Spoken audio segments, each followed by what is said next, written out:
Astaghfirullah.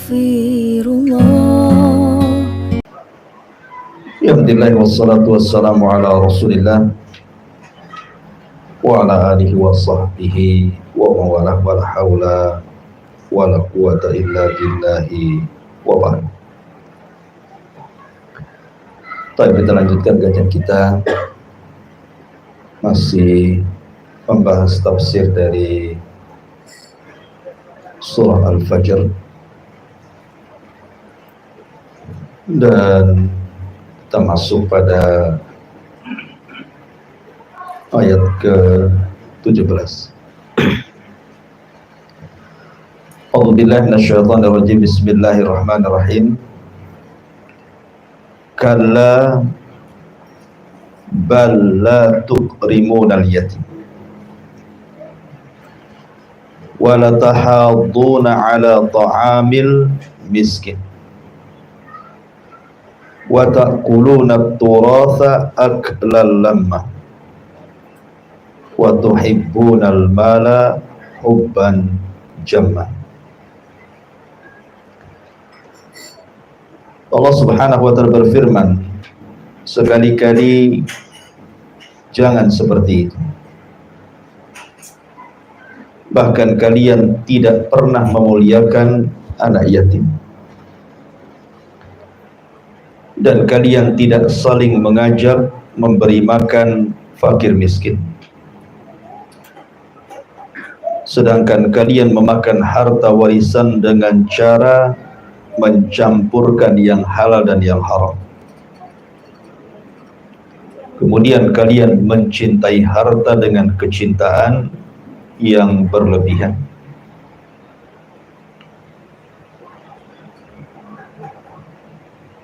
Empat ayat ini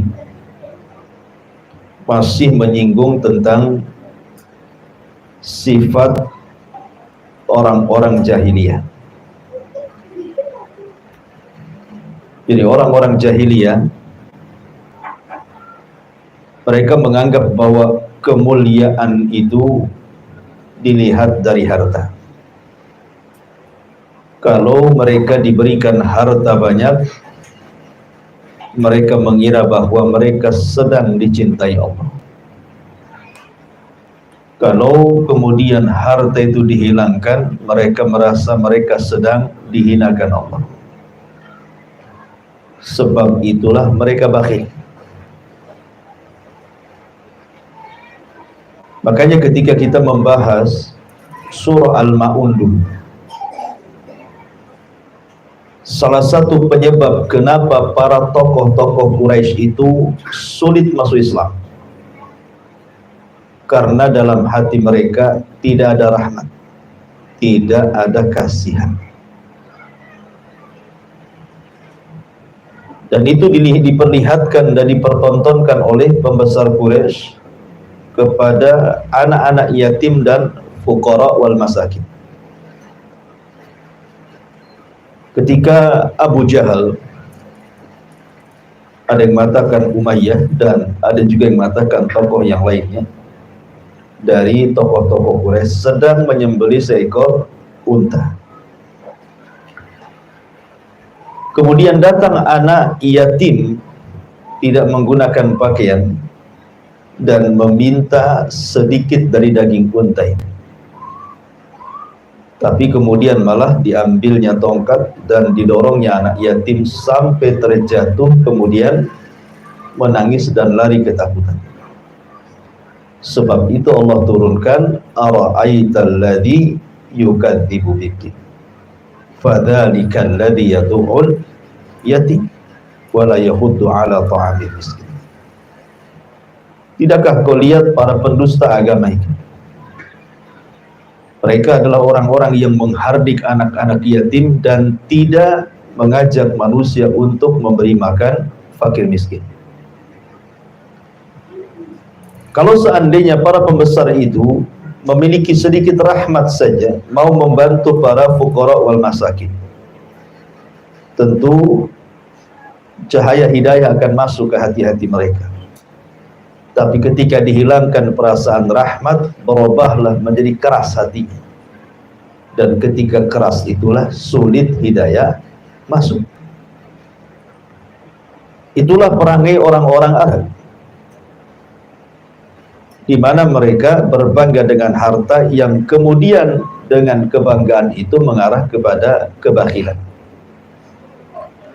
Nah, salah satu bentuk bakhil di sini Allah Subhanahu wa taala mengatakan kalla bal la tukrimunal yatim. Sekali-kali jangan seperti itu.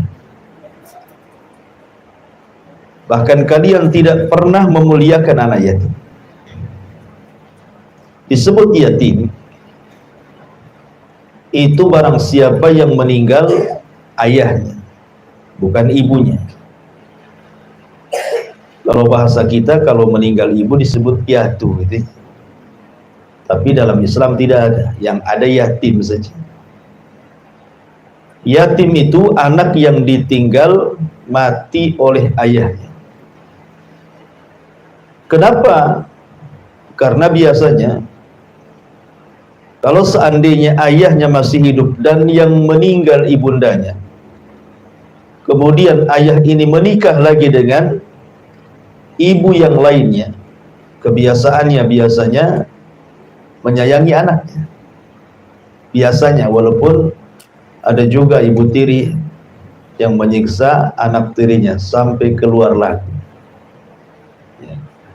Tapi umumnya biasanya ibu tiri itu sayang dengan anak tirinya karena dia menghormati suaminya. Tetapi sangat jarang sekali kalau seorang istri yang ditinggal mati oleh suaminya menikah lagi dengan seorang laki-laki, kesayangan seorang ayah yang bukan ayahnya, itu biasanya sedikit, bahkan tak jarang menelantarkan atau tidak adil di dalam memberikan kasih sayang kepada anak dia dan anak bawaan istrinya. Biasa seperti itu.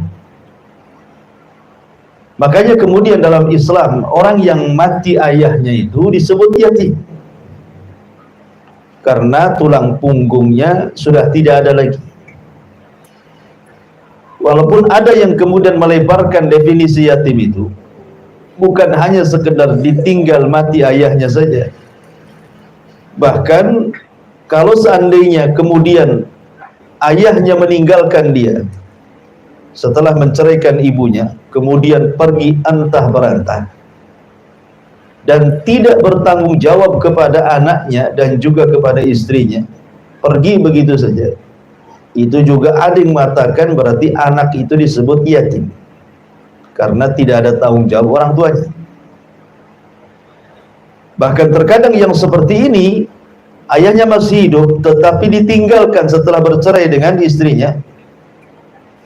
Terkadang kondisinya lebih parah dibandingkan yang betul-betul ditinggal mati oleh ayahnya. Karena ada juga yang ditinggal mati ayahnya, ayahnya punya warisan, sehingga kemudian anaknya itu dapat warisan dari harta ayahnya kan gitu. Tapi kalau ayahnya masih hidup setelah cerai dengan pasangannya kemudian pergi entah berantah, dia tidak meninggalkan warisan. Terkadang hartanya diambil, kawin lagi dia, sehingga anak itu kemudian terlantar bersama ibunya. Tetapi definisi di dalam syariat bahwa yatim itu kalau ditinggal mati ayahnya, karena ayahlah yang bisa melindungi anaknya dan sebagai tulang punggungnya. Kita tahu bahwa di antara keistimewaan memuliakan anak yatim itu bukan sekedar untuk memperbaiki diri kita saja, tetapi juga memperbaiki anak keturunan kita. Tentu memperbaiki kita maksudnya melembutkan hati, karena siapa yang keras hatinya, kata Rasul, maka lembutlah kepada anak yatim, niscaya Allah lembutkan hatinya. Adapun memperbaiki keturunan, karena kalau kita berbuat baik kepada anak yatim orang lain, kalau seandainya kita sudah tua, sudah tidak bisa apa-apa, maka anak-anak kita akan berbuat baik kepada kita. Tapi kalau seandainya kita jahat kepada anak yatim, jangan salahkan anak-anak kita jahat kepada kita.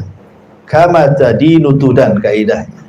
Sebagaimana kita memperlakukan anak yatim dengan cara seperti itu, maka anak-anak kita juga akan memperlakukan kita yang sama sebagaimana kita memperlakukan anak yatim. Jadi faedahnya besar gitu ya. Kalau kita sayang dengan anak orang lain, terutama anak-anak yatim, maka itu akan diwariskan kepada anak-anak kita sehingga anak kita sayang dengan kita. Bahkan kalau kita memuliakan anak-anak yatim itu, sebenarnya kita sedang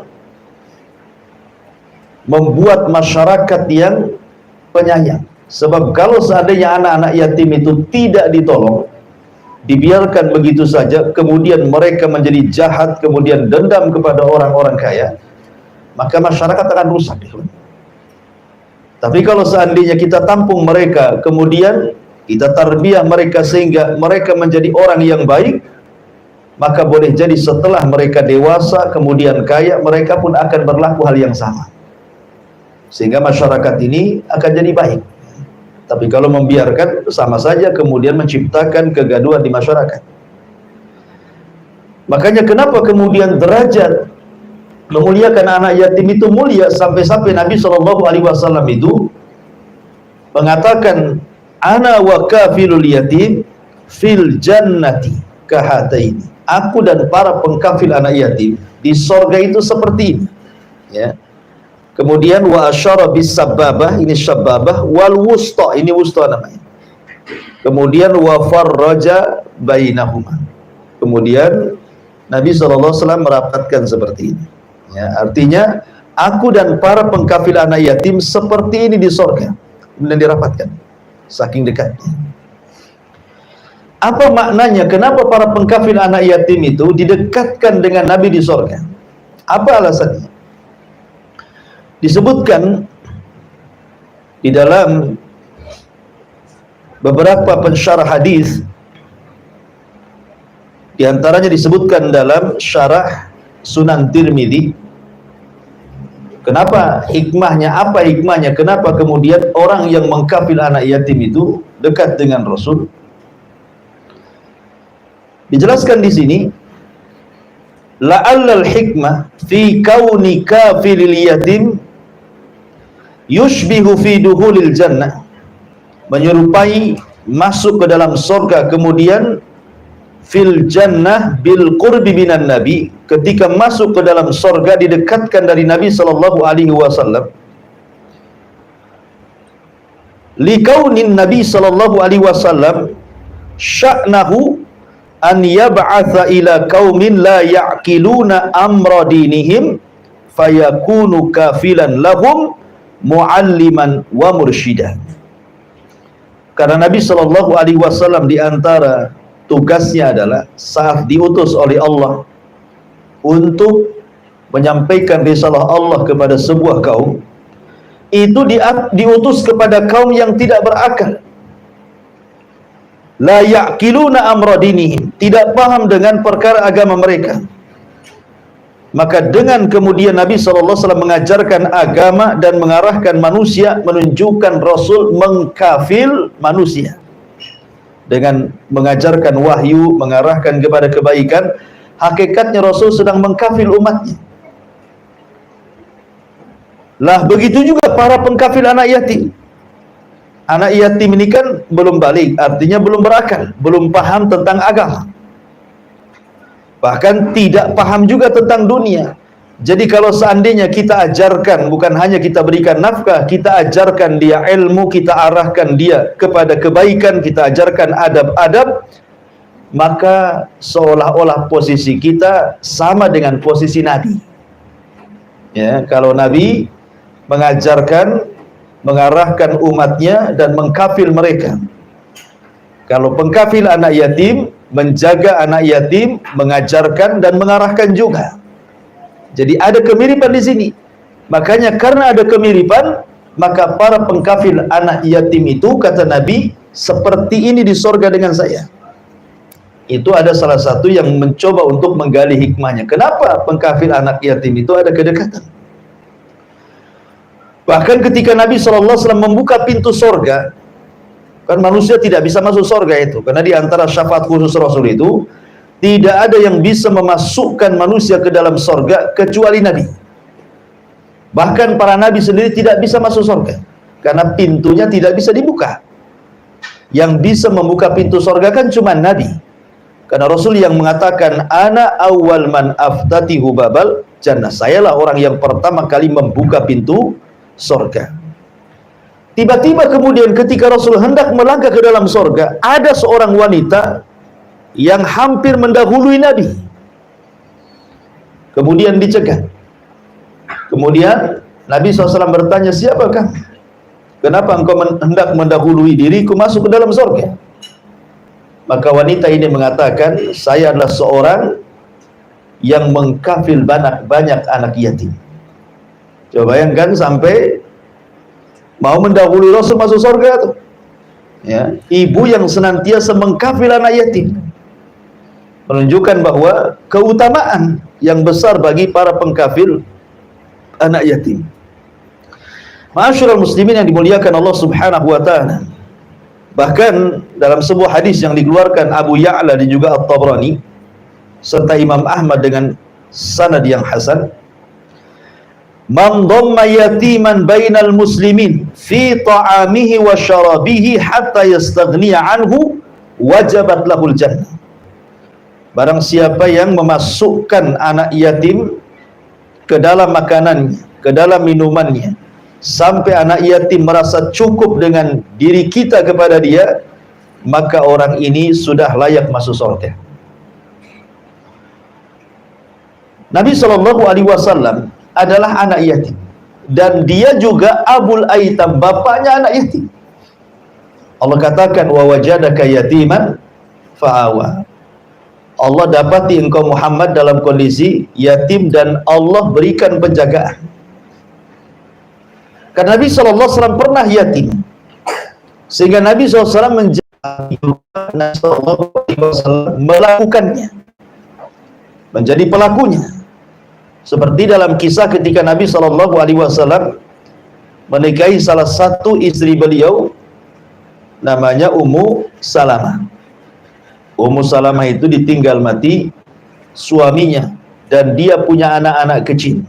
Sementara hidupnya Ummu Salamah dalam kondisi fakir, anaknya banyak yatim. Ya. Nabi SAW meminang Ummu Salamah untuk menjadi bapa bagi anak-anaknya. Menunjukkan Rasul juga bukan hanya ngomong saja, pelaku juga dia kan, dan mengajarkan beginilah cara pengkafil anak yatim. Tapi kalau antum tiap tahun memberikan amplop dalam sebuah acara kepada anak-anak yatim, bukan kafil yatim itu sedekah kepada anak yatim, bukan. Dan ada tuh kalau biasanya Ramadan ya, sibuk tuh biasanya perusahaan-perusahaan, ya, kemudian ormas-ormas gitu ya. Biasanya mereka mengadakan acara santunan anak yatim. Itu bukan kafil yatim nanti. Itu sedekah ke anak yatim. Maksud mengkafil itu betul-betul merawat setiap hari. Ima kita ambil, kita masukkan ke rumah kita, kemudian kita anggap dia anak kita sendiri, ya, kita hormati anak-anak yatim dengan memberikan fasilitas tempat tidur, makanan, minuman, pendidikan, akhlak, dan begitu seterusnya.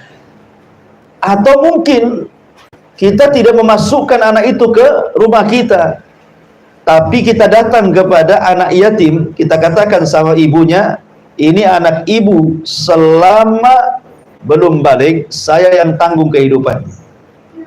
Ya, saya kirim tiap bulan sekian untuk makan dia, untuk minum dia, untuk sekolah dia, sampai dia balik. Nah, itu namanya kafil yatim.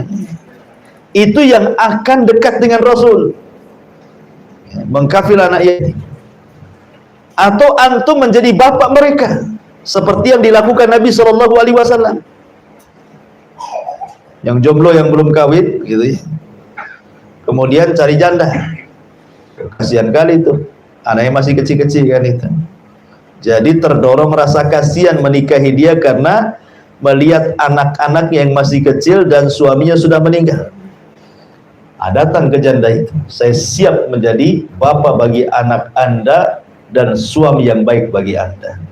Ya, Ustadz yang sudah menikah gimana? Ya terserah antum, izinlah sama istri. Diizinkan, lanjut tadi izinkan, ya lanjut juga, cuman nggak ngasih tahu. Ma'asyiral muslimin yang dimuliakan Allah Subhanahu wa taala, intinya bahwa di sini Allah Subhanahu wa taala menyindir orang-orang musyrik Arab itu, jangan seperti itu. Ya, tetapi tolonglah hargai anak-anak yatim. Kemudian juga sindiran yang kedua, wala tahadduna ala ta'amil miskin. Dan kalian tidak mendorong orang lain untuk memberi makan orang-orang miskin. Ada yang mengatakan tahaddun di sini artinya zakat. Jadi kita tidak mendorong manusia untuk mengeluarkan zakat kepada orang-orang miskin. Ada juga yang mengatakan tahadun di sini artinya sedekah. Ya, sedekah umum, beda zakat dengan sedekah ya. Zakat kan lebih khusus, sedekah kan umum. Zakat itu kewajiban, sedekah itu kerelaan. Ya kan? Jadi ada juga yang mengatakan bahwa tahadun ini artinya tidak menganjurkan sedekah kepada orang lain untuk membantu miskin. Tapi yang jelas bahwa ada di sekitar kita ini sudah tidak mau membantu orang miskin, tidak mengajak orang lain pula untuk membantu orang miskin.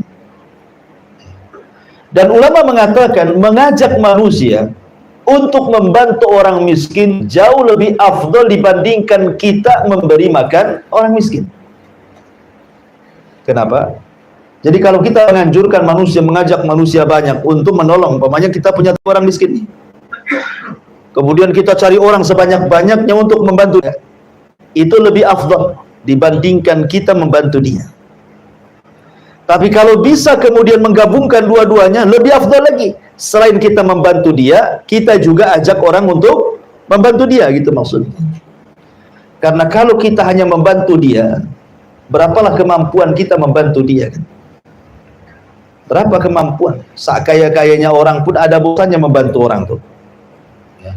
Tapi kalau seandainya kita arahkan manusia, kita cari 10-20 orang, tolonglah bantu dia, kemudian masing-masing satu orang memberikan sekian juta kan, bisa saja kemudian mengangkat kefakirannya kan. Ya, makanya menganjurkan orang untuk membantu orang lain lebih afdal dibandingkan kita memberi makan sendiri. Karena ada orang-orang yang sama-sama miskin, saya miskin, sebelah juga miskin. Tapi ada orang-orang miskin itu yang punya izah, tidak mau dibantu orang, tapi dia ingin nolong orang. Ya. Orang miskin itu ada izah, tidak mau dia dikasih orang, tapi mau nolong orang, tapi tidak bisa nolong orang. Lah cara satu-satunya adalah dengan cara ngajak orang nolong, gitu maksudnya. Tolonglah itu tetangga saya susah. Ya, tetangga saya susah. Jangan pula antum ngomong saya juga susah sebenarnya. Itu riya namanya. Jadi maksudnya kita hanya ingin nolong tetangga kita saja. Ya boleh jadi kemudian dari situ kecipratan kan tak tahu juga. Tapi yang jelas bahwa mendorong manusia yang banyak menolong orang miskin itu lebih afdal, utama dibandingkan kita memberi makan sendiri fakir miskin. Karena kemampuan kan kita terbatas. Tapi kalau antum bisa menggabungkan, kita bisa memberi, ngajak orang juga memberi, maka itu lebih baik. Dan mengayakan satu miskin itu lebih baik dibandingkan memberikan sedekah kepada banyak orang miskin yang tidak pernah kaya dan tetap miskin. Ya. Umpamanya di sini orang miskin 100 orang. Kalau kita bantu mereka, umpamanya uang 10 juta itu ya dapat sedikit-sedikit kan, tetap saja miskin mereka. Ya. Tapi kalau kita kemudian mengentaskan satu persatu, ya yang lain yang miskin tenang dulu, yang ini dulu kita bantu satu orang nih, atau 3 orang dulu lah. 10 juta bagi 3 juta setengahan umpamanya kan, bisa untuk modal jual gorengan, jual es, jual apa gitu kan. Akhirnya mungkin di antara orang-orang miskin yang kemudian diberikan modal akhirnya jadi kaya gitu kan.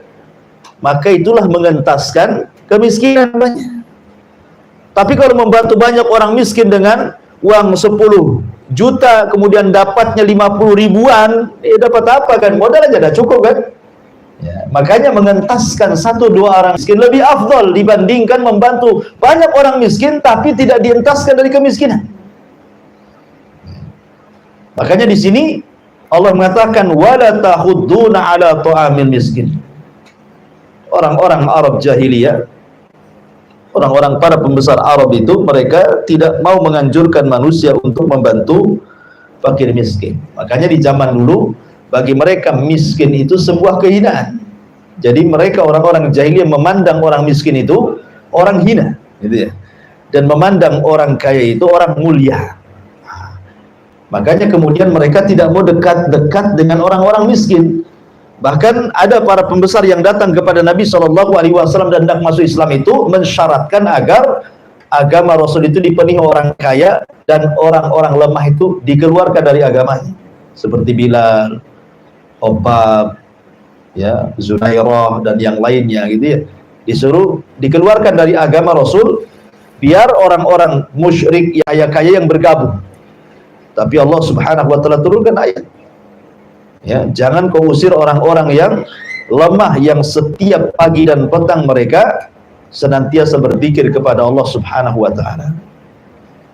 Wala tahuddu ala ta'amil miskin. Kemudian wa ta'kuluna turatha aklan lamma. Dan kalian memakan harta waris dengan cara mencampur adukan. Karena di zaman jahiliyah wanita tidak dapat waris. Zaman jahiliyah itu yang dapat waris hanya laki-laki. Wanita itu tidak punya nilai. Baru setelah datang Islam, baru kaum wanita dihargai. Harusnya bersyukur para wanita hari ini dengan adanya Islam. Seandainya Islam tidak ada, kemudian tradisi jahiliyah masih ada, tentu tidak ada harganya seorang wanita. Tiba-tiba di zaman sekarang, wanita sudah dimuliakan dengan Islam, mau pula mereka meneriakkan emansipasi, kebebasan wanita, ingin kayak jahiliyah lagi, ya. Jadi orang-orang jahiliyah seperti itu. Tetapi juga masih ada juga di negeri kita kan.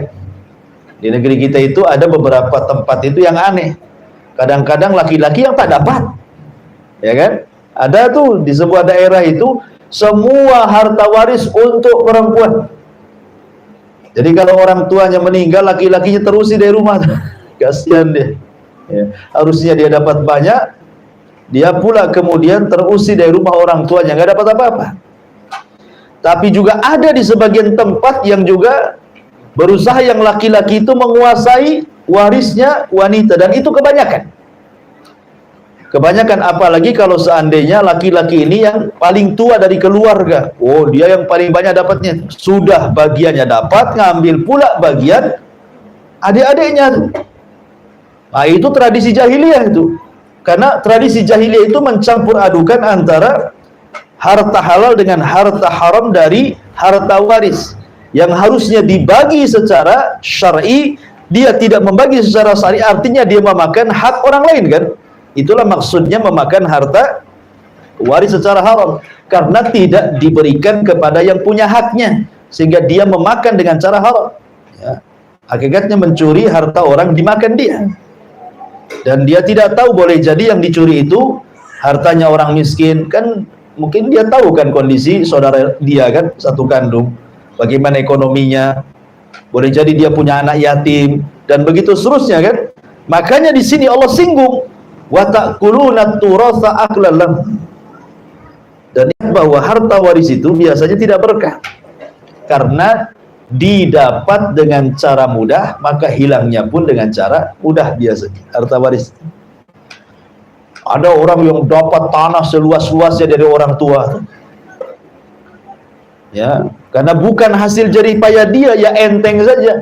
Dia dijual satu kapling, akhirnya habis. Rumahnya dijual, ngontrak dia. Harusnya jadi tuan takur.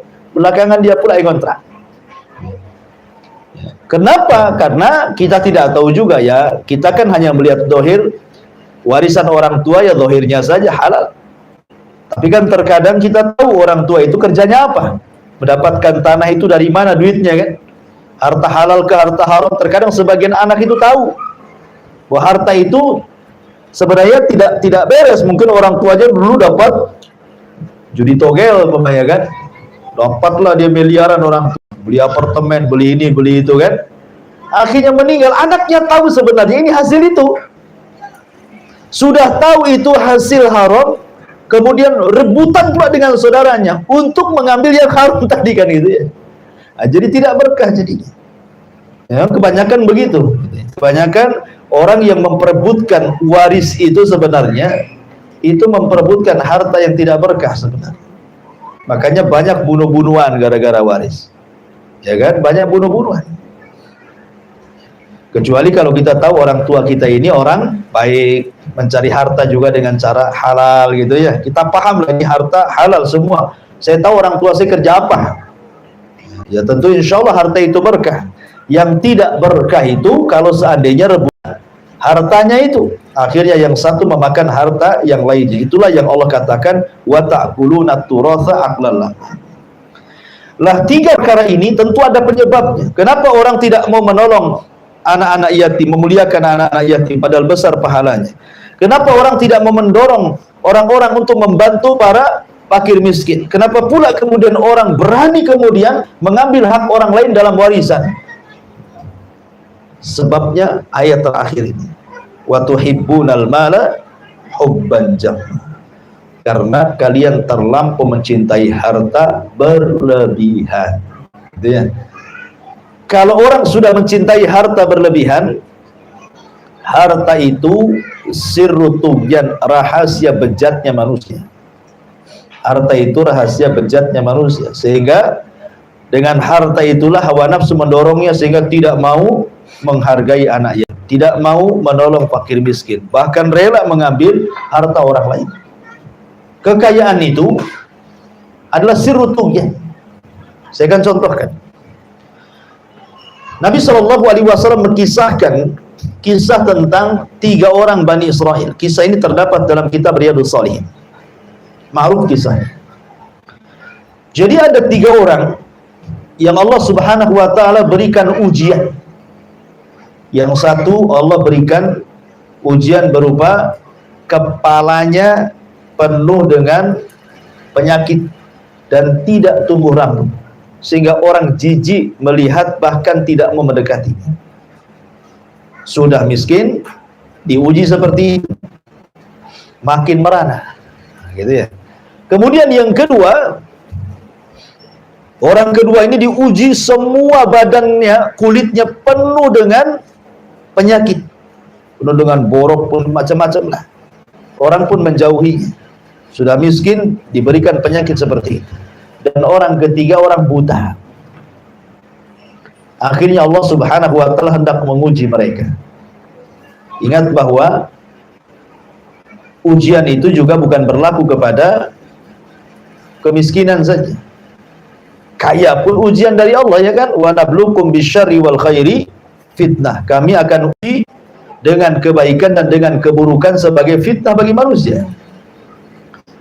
Datanglah malaikat, kemudian mencoba mendatangi orang yang pertama itu, yang kepalanya banyak penyakitnya dan tidak tumbuh rambut itu. Bertanya, wahai fulan, seandainya nih engkau punya angan-angan, kira-kira angan-anganmu apa? Gitu ya. Maka dia mengatakan, aku tidak punya angan-angan kecuali Allah sembuhkan penyakit kepalaku, Allah tumbuhkan rambut di kepalaku, dan Allah berikan rambut yang indah sehingga manusia tidak menjauhi dan membenci diri. Karena di zaman itu kan rambut itu kan luar biasa ya, mahkota di zaman dulu kan. Kalau di zaman sekarang ya biasa aja lah kan. Oh di zaman dulu ya, jangankan rambut di kepala, potongan rambut saja dijual orang dulu itu ya. Jadi nggak dibuang tuh, kalau seorang wanita memotong rambut itu dijual tuh rambutnya untuk gelung kan, mahal orang dulu itu. Jadi dulu itu memang bergaya itu dengan kepala ya. Kalau sekarang nggak perlu mau botak, mau ada duit apa, mau ada rambutnya, yang penting tebal aja lah dompetnya, banyak perempuan datang, bahasanya seperti itu ya. Kalau orang dulu kan penampilannya biasanya dari rambut ya. Makanya kemudian orang ini meminta diindahkan rambutnya. Kemudian akhirnya malaikat yang menjelma manusia ini berdoa kepada Allah, kemudian diusaplah kepala orang itu. Tiba-tiba semua penyakitnya rontok. Kemudian tumbuhlah rambut yang sangat indah. Tidak ada rambut seindah orang ini di kampung itu. Sehingga orang pun tidak jijik dan orang pun senang dengan dia, bahkan memuji rambutnya. Akhirnya kemudian sebelum pergi malaikat ini mengatakan, dari sekian hewan ternak, hewan mana yang kau sukai? Maka dia mengatakan, aku suka seekor unta. Diberilah unta bunting. Kemudian setelah itu malaikat ini pindah ke tempat lain, ke tempat yang kulitnya penuh dengan penyakit. Orang pun jijik mendekat, tidak suka. Maka pertanyaannya sama, kalau engkau berangan-angan, kira-kira angan-anganmu mau apa? Maka orang ini mengatakan, aku ingin disembuhkan semua penyakit kulitku, dan Allah berikan kulit yang halus, yang indah, sehingga manusia suka dan tidak menjauh dari itu. Akhirnya malaikat ini mengusap, semua badannya sembuh, dan dia pun memiliki kulit yang luar biasa. Dan orang pun suka dengan dia. Kemudian ditanya soal hewan ternak, dia memilih sapi. Maka dikasihlah sapi bunting. Kemudian yang buta juga sama pertanyaannya. Akhirnya diusap matanya, melek. Kemudian ditanya hewan ternak apa yang dia sukai, dia suka kambing, maka dikasih kambing bunting. Habis itu malaikat meninggalkan 3 orang ini. Rupanya unta bunting ini akhirnya melahirkan 2 unta yang berpasang-pasangan. Kemudian anaknya yang berpasangan besar, kemudian melahirkan unta lagi, melahirkan unta lagi. Akhirnya tanpa sadar, dari 1 unta bunting menjadi 1 lembah unta. Kaya dia dengan untanya. Orang yang kedua juga sama. Ketika sapinya melahirkan, kemudian anak-anaknya melahirkan lagi sampai dia punya peternakan sapi 1 lembah. Termasuk orang buta juga sama. Kambingnya berkembang biak sampai kambingnya 1 lembah. Disinilah Allah Subhanahu wa Ta'ala hendak menguji. Yang tadinya Allah uji mereka dengan keburukan, sekarang Allah uji dengan kebaikan. Karena ujian itu 2 ya. Keburukan ujian, kebaikan juga ujian. Mereka sudah baik itu. Mereka sudah sehat, ganteng, indah, disukai orang, punya kekayaan, apalagi yang diindaki. Maka Allah utus malaikat yang sama, cuman ketika mendatangi orang itu, malaikat menjelma seperti orang yang ketika orang itu sedang fakir-fakirnya, kepalanya masih penyakitan, masih botak. Jadi malaikat itu menjelma orang botak yang banyak penyakit di kepalanya, supaya diingatkan gitu maksudnya. Kalau orang berpikir kan, iya dulu juga saya seperti kamu, gitu ya. Maksudnya begitu malaikat menjelma itu.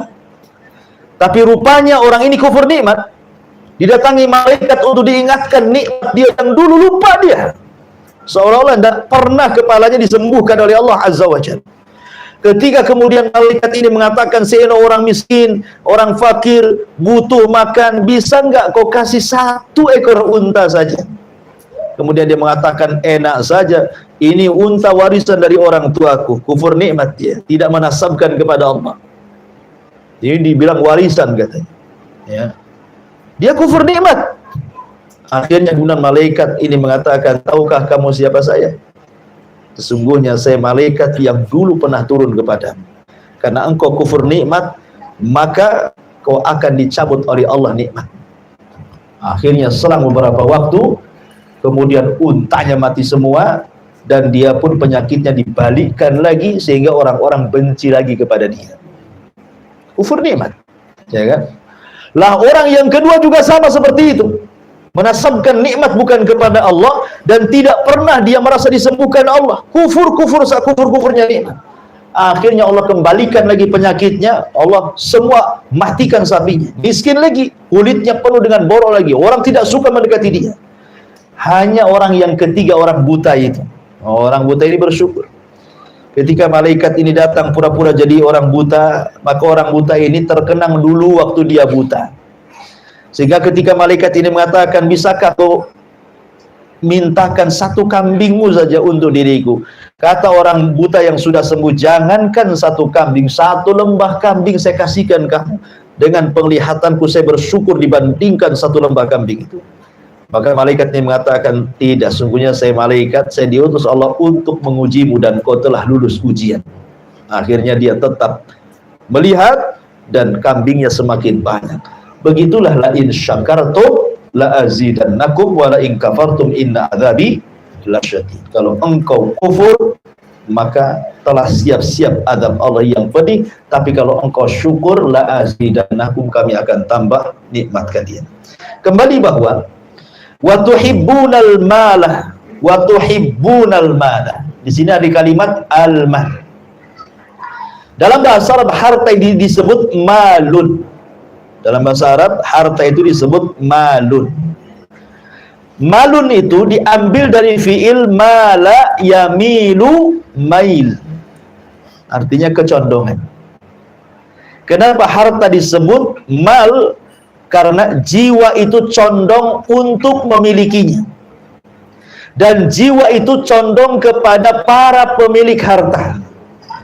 Jadi jiwa condong untuk mengambilnya, dan jiwa juga condong kepada para pemilik harta. Kan begitu ya?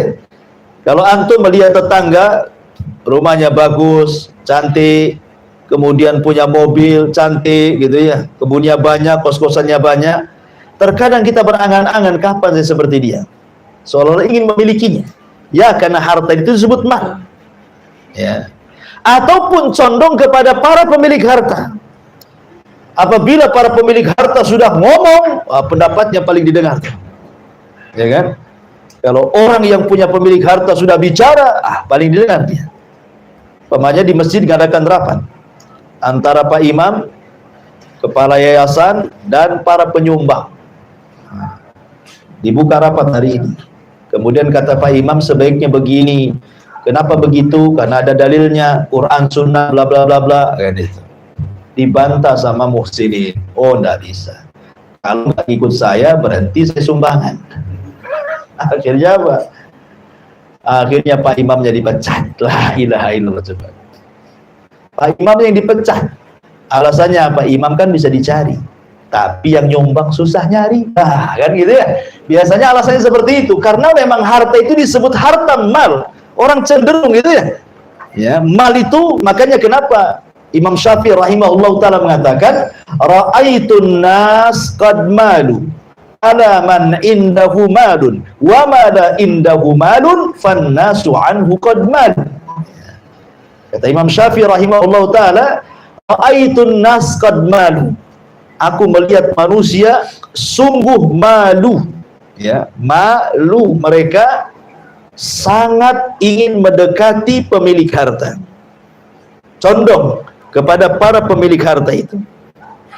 Tetapi wa ma la indahu malun, tetapi kepada orang yang tidak punya harta sama sekali, fannasu anhu qad malu, maka manusia pun berpaling dari dia. Contoh sederhananya ya, sering saya contohkan kepada antum. Kalau antum punya anak perempuan, ya, ada dua laki-laki yang melamar anak antum. Satu santri Jabal Uhud, hafal Quran, tapi miskin, tinggalnya di Ruli. Satu dokter spesialis, gajinya 1 bulan 1 miliar. Kira-kira antum jodohkan ke yang mana nih? Ini dokter ganteng, udah ganteng, kaya, gajinya banyak. Ini santri dah hitam, kriwel, tapi hafal Quran. Tinggal di Ruli pula. Ya, pasti karena harta itu disebut mala yamilu. Ya kan? Mala yamilu artinya kecondongan kepada pemilik harta kan? Ya dia mikirlah, ya sudahlah, yang santri Jabal Uhud nanti aja lah ya, mudah-mudahan nanti ada lagi adiknya katanya. Ini yang ini dulu lah, dan itu ya. Termasuk anaknya didoktrin seperti itu juga. Jadi para penghafal Quran, walaupun dia hafal Quran, ahli agama, ya nggak dilihat lah.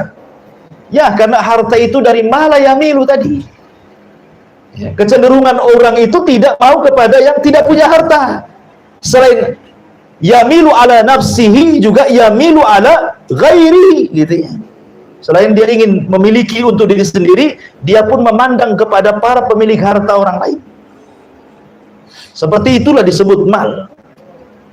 Makanya di sini Allah mengatakan wa tuhibbunal mal, kalau orang terlampau cinta yang memalingkan harta dimasukkan ke dalam hati kita, hubban jamma, jadilah manusia-manusia yang tidak pernah memuliakan anak yatim, tidak pernah membantu fakir miskin, dan mereka rela untuk mengambil hak orang lain. Karena biasanya orang yang terlampau cinta dengan harta maka melahirkan sifat-sifat bakhil. Namanya cinta dengan harta, hilang sedikit saja ditotal sama dia. Ya, ada orang-orang itu yang pelit, bukan hanya pelit kepada orang lain, pelit kepada dirinya. Uangnya banyak di ATM, tapi penampilannya kayak orang nggak punya uang. Ada orang kayak gitu, makanya biasa saja. Padahal dia bisa beli pakaian bagus, gitu ya. Penampilannya agak bagus lah, punya uang, kan nggak apa-apa tahadus bin nikmah kan? Tahadus bin nikmah itu tidak ada masalah. Antum punya uang, beli sendal bagus, ya. Beli jam tangan bagus gitu, beli pakaian bagus, beli mobil bagus, tidak ada masalah. Itu namanya tahadus bin ni'mah. Allah mengatakan fa bi ni'mati rabbika fahadits. Kita disuruh menampakkan nikmat Allah kan.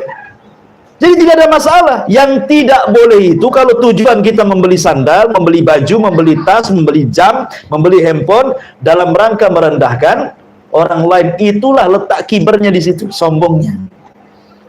Letak sombongnya itu bukan di pakaiannya, bukan di jamnya, bukan di handphonenya, tapi di hati dia. Tujuan membelinya itu untuk merendahkan dan menyakiti orang fuqara wal masakin, itu maksudnya.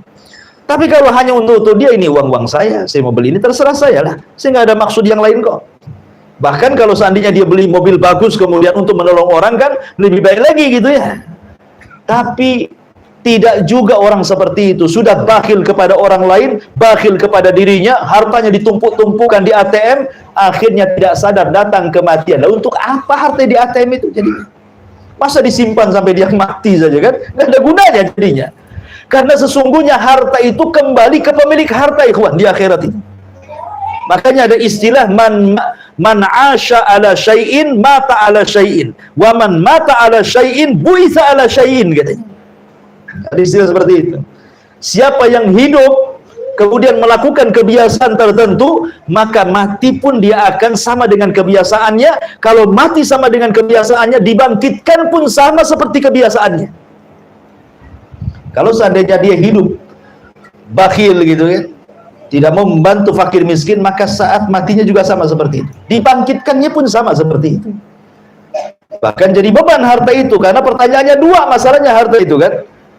Makanya ada istilah, Nabi SAW pernah mengatakan, orang-orang miskin lebih dulu masuk surga dibandingkan orang kaya, jaraknya setengah hari kehidupan akhirat. Kata orang kaya, nggak apa-apa kan setengah hari, sebentar. Setengah hari akhirat beda dari setengah hari dunia. Setengah hari akhirat itu sama dengan 500 tahun, karena satu harinya sama dengan 1000 tahun. Jadi nunggu 500 tahun masuk surga orang kaya itu. Ya, setengah harinya akhirat itu sama dengan 500 tahun. Kenapa ya tadi? Karena soalannya banyak. Min aina iktasabahu wa fima anfaqahu, dari mana dan kemana. Terus yang dua itu dari mana kemana, kan repot tuh ya. Pertama, dari mana, maksudnya kamu dapat harta itu halal atau haram, itu ditanya juga gitu. Kemudian kemana, ditanya lagi. Oke lah, dia mengatakan saya cari harta halal, tapi dibelanjakan kemana, ke haram atau ke halal. Makanya sering saya katakan ada 4 kelompok tentang masalah harta kan. Pertama, ada yang mencarinya halal, kemudian diinfakkan ke yang halal, maka inilah sebaik-baik manusia. Kemudian yang kedua, carinya halal tapi diinfakkan ke yang haram, maka dia akan tetap ditanya, bukan dari mana, ditanyanya tapi kemana kau belanjakan. Nah, itu soalnya harus dijawab ya. Kemudian yang ketiga, dia mencarinya dengan cara haram tapi diinfakkannya ke yang halal, maling untuk bangun masjid, merampok untuk pergi haji, kan bagus tuh. Korupsi untuk bantu fakir miskin, bagus ya, seperti itu gitu. Ada juga yang maling ini berdalil dia nyuri uang 2 dirham, kemudian dikatakan sama kawannya, mencuri itu tidak boleh. Kemudian yang mencuri dia mengatakan, tidak, aku sudah infakkan 1 dirham. Yang 1 dirham ini saya makan. Kenapa saya infakkan? Karena Nabi yang mengatakan, kalau orang infak itu berarti akan dilipat gandakan berapa? 7 kali lipat, 700 kali lipat pahala katanya. Berarti kalau saya, ini yang satu nih, berarti sudah ketutup dengan 700 kali lipat itu. Jadi sisanya masih 699 lagi gitu ya. Ini yang nutup yang satu. Dia tidak sadar bahwa yang diinfakkan itu harta haram. Artinya bahwa pertanyaannya, dari mana kau dapatkan? Ini ditanya, dari mana kau dapat? Kemana kau belanjakan? Kalau Anda mencari harta dengan cara yang haram, Allah itu thayyibun la yaqbalu illa thayyiban. Apa dapat pahala? Tidak, karena Allah itu maha baik, tidak menerima kecuali yang baik-baik. Jadi jangan menghayal dapat 700 kali lipat itu. Itu yang dari harta baik dapat 700 kali lipat. Kalau dari harta haram, ya Allah tidak akan menerima, karena Allah baik, tidak menerima kecuali yang baik. Dan yang lebih parah, sudah nyarinya haram, dibelanjakan ke yang haram. Pasang togel untuk zina. Nah, itu kan masalah. Pasang togel untuk beli khamar, berjudi untuk main perempuan, berjudi untuk membunuh orang gitu ya. Jadi itu kalau itu udah kuadrat dosanya. Jelas tuh pertanyaannya, dari mana dan kemana ya, kena tuh. Baik, kembali bahwa wa tuhibbunal mala hubban jamma. Di sini Allah Subhanahu wa taala ingin menyebutkan sebab rahasia jahatnya orang itu karena terlampau mencintai harta, dan itulah yang dilakukan orang-orang Arab jahiliyah. Karena konteks ayat ini kan ditujukan kepada mereka, tetapi dalam bahasa usul Quran, al-ibratu bi umumil lafzi la bi khususi sabab. Sebuah pelajaran itu bukan karena sebab turunnya, tapi karena umum lafadznya, sampai juga mencakup kita kalau sifatnya seperti mereka. Wallahu a'lam bishawab. Ini 4 ayat dulu, silahkan kalau ada yang bertanya, tafadhol. Ya. Jadi kalau ada seorang anak saja yang tinggal pergi sama bapaknya, Oke. apakah itu menjadi kewajiban dari pamannya atau kakeknya dari pihak bapaknya, dan apakah si pamannya atau kakeknya itu berdosa jika tidak menafkahi si anak tadi? Tapi si paman sama kakeknya tadi udah nasihatin bapaknya untuk menafkahi si anak tadi. Maksudnya ini peristiwanya bercerai gitu, itu gimana? Ya. Suami istri bercerai, Betul. kemudian bapaknya pergi entah kemana. Ya. Akhirnya istri dan anaknya terlantar. Kewajiban siapa ini? Gitu pertanyaan antum kan? Ya sudah, alhamdulillah. Ya kembali bahwa kalau seorang wanita tidak punya suami, maka dia kembali ke keluarganya. Kembali ke keluarganya. Ya, artinya saudara-saudaranya harus menolong dia kalau dia tidak punya suami. Tapi kalau sudah punya suami, berarti tanggungan suami. Apanya dia susah, kan ada suaminya. Ya. Tapi kalau sudah tidak ada suaminya, berarti kewajibannya kembali kepada orang tuanya. Jadi anak wanita itu harus kembali kepada orang tuanya kalau masih ada orang tuanya. Kalau enggak, ya ikut pamannya. Dan kalau seandainya saudara-saudara laki-lakinya yang sekandung itu Allah berikan nikmat banyak, maka dia beri nafkah kepada saudaranya, memberikan nafkah kepada mereka jauh lebih afdal dibandingkan membantu fuqara wal masakin. Karena mereka, antum dapat 2 perkara kalau membantu mereka. 1, membantu pahala sedekah, 1 pahala silaturahim, menyambung silah. Ya dapat silah dan dapat pahala sedekah. Tapi kalau membantu fakir miskin, ya dapat pahala sedekah saja, tapi tidak dapat pahala silah. Ya, wallahu a'lam. Batas mengkapi yatim tadi, apakah sampai dia balik atau sampai dia mandiri? Sampai balik. Karena Nabi SAW mengatakan la aitama ba'dal bulugh. Tidak disebut anak yatim lagi kalau sudah balik. Berarti nanti titelnya bukan yatim, tapi bisa miskin, bisa fakir, kan itu ya. Jadi kalau antum ingin mengkafir anak yatim, itulah batasan syariat. Sebenarnya tidak lama. Kalau anak perempuan kan 9 tahun sudah balik. Kalau anak laki-laki 15 tahun sudah balik, kan gitu ya. Berarti kalau sudah 9 tahun anak perempuan, 15 tahun anak laki-laki, berarti antum sudah dapat pahala kafir. Kalau antum mau menambah lagi, berarti antum menambah pahala kafil menjadi pahala membantu fakir miskin, berubah. Ya. Dan tentu pahalanya berbeda karena ada hadis Nabi sallallahu alaihi wasallam tentang masalah ini. Kata Nabi sallallahu alaihi wasallam, as-sa'i ala al-armalati wal miskin kal mujahid fi sabilillah. Wa kal qa'imil ladzi la yaftur wa qas-sha'imil ladzi la yaftur. Apa kata Rasul? Orang yang menolong hamba-hamba dari kalangan janda-janda miskin ataupun orang-orang miskin maka kedudukannya sama dengan orang yang berjihad di jalan Allah dan sama dengan orang yang sholat malam tidak pernah futur dan orang yang berpuasa tidak pernah berbuka. Bayangkan, membantu janda yang miskin gitu ya, ataupun orang miskin kata Rasulullah itu sama kedudukannya dengan mujahid, sama kedudukannya dengan orang yang sholat malam setiap malam dan tidak berhenti, sama kedudukan dengan orang yang berpuasa sunnah tidak pernah berbuka. Luar biasa tuh pahalanya ya, membantu orang miskin itu. Jadi itu pahalanya sudah beda lagi dari pahala mengkafil menjadi pahala mujahid, seperti orang sholat malam, seperti orang yang berpuasa. Jadi double pahalanya dia kalau mau meneruskan terus mengkafilnya. Wallahu a'lam.